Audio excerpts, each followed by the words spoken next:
Hello friends, मैं doctor Surendra Verma आपका अपने चैनल पर स्वागत करता हूं। दोस्तों, सर्दियां शुरू हो चुकी हैं और इस सर्दी से बचने के लिए हर कोई अपने शरीर को गर्म रखने का प्रयास करता है। इसके लिए वो स्वेटर पहनता है, जैकेट पहनता है, टोपी, ग्लव्स, पता नहीं क्या क्या कुछ करता है। रूम हीटर लगाता है, यहाँ तक कि गर्म चीजें भी खाता है। गर्म पानी पीता है, सूप पीता है, चिकन सूप पीता है, वेजिटेबल सूप पीता है। यानी हर तरह से अपने शरीर को गर्म करने का प्रयास करता है। लेकिन कुछ लोगों को ये समस्या रहती है कि इतना गर्म कपड़े पहनने के बावजूद भी, रजाई या कंबल में बैठने के बाद भी सुबह जब उठते हैं तो उनके पाँव ठंडे होते हैं। यानी कि रजाई और कंबल में रहने के बाद भी उनके पाँव गर्म नहीं होते हैं। तो ऐसे में उनका क्या कारण हो सकता है, यही इस वीडियो में आपको बताऊंगा। तो चलिए शुरू करते हैं आज का वीडियो।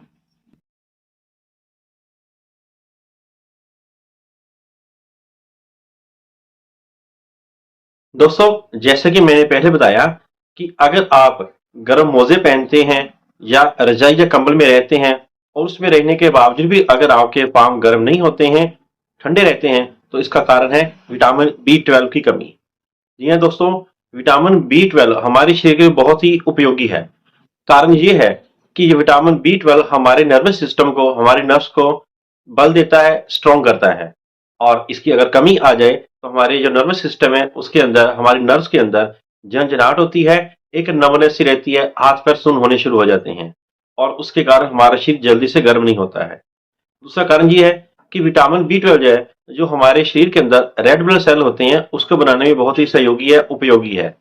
अगर विटामिन B12 की कमी होगी तो ये हमारे शरीर के अंदर जो रेड ब्लड सेल होते हैं वो ज्यादा नहीं बनेंगे, और अगर रेड सेल ब्लड नहीं बनेंगे तो शरीर के अंदर अनीमिया हो जाएगा। और आयरन की कमी के कारण भी अनीमिया होता है। तो आयरन के साथ साथ विटामिन B12 का होना भी बहुत जरूरी है आरबीसी फॉर्मेशन के लिए। सो इसलिए अगर किसी को अगर ऐसे समस्या रहती है तो उसको अपना विटामिन B12 और विटामिन डी दोनों ही चेक करवाने चाहिए। अगर विटामिन B12 की कमी आती है तो आप अपने डॉक्टर से मिलकर, उसके कई सप्लीमेंट्स आते हैं, उनके इंजेक्शन भी आते हैं, वो आप ले सकते हैं। इसके अलावा आप ग्रीन वेजिटेबल ले सकते हैं, मौसम के जो फल हैं वो खा सकते हैं, क्योंकि विटामिन B12 जो है हमारे रेड सेल को बनाने के साथ साथ हमारे प्लेटलेट्स होते हैं उसकी फॉर्मेशन में भी सहायक है। यानी हर प्रकार के ब्लड सेल को बनाने के लिए सहायक है।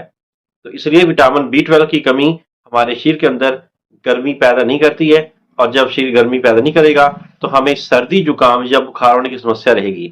तो अगर सर्दी में किसी को बार बार जुकाम भी रहता है या सिर दर्द रहता है और लगता है कि रेशा जा ही नहीं रहा है, तो उनको भी चाहिए कि अपना विटामिन B12 जरूर चेक करवाए, क्योंकि विटामिन B12 हमारे नर्वस सिस्टम को स्ट्रॉन्ग करता है और इसकी कमी हमारे शरीर के अंदर जो गर्माहट लाने में कमी महसूस करती है।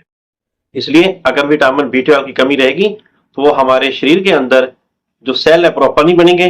अगर रेड ब्लड सेल नहीं बनेंगे, हीमोग्लोबिन की कमी है, तो हमारे अंदर ब्लड ज्यादा सर्कुलेट नहीं करेगा। अगर ब्लड ज्यादा सर्कुलेट नहीं करेगा तो शरीर के अंदर गर्मी नहीं आएगी। तो इसका बेसिकली कारण आप जान गए हैं कि विटामिन B12 हमारे शरीर के लिए क्यों उपयोगी है। इसके अलावा अगर इसकी कमी हो तो शरीर में चिड़चिड़ापन और नमनेस तो रहती है, साथ में किसी भी काम करने के मन नहीं करता है, एक अजीब सी थकान रहती है।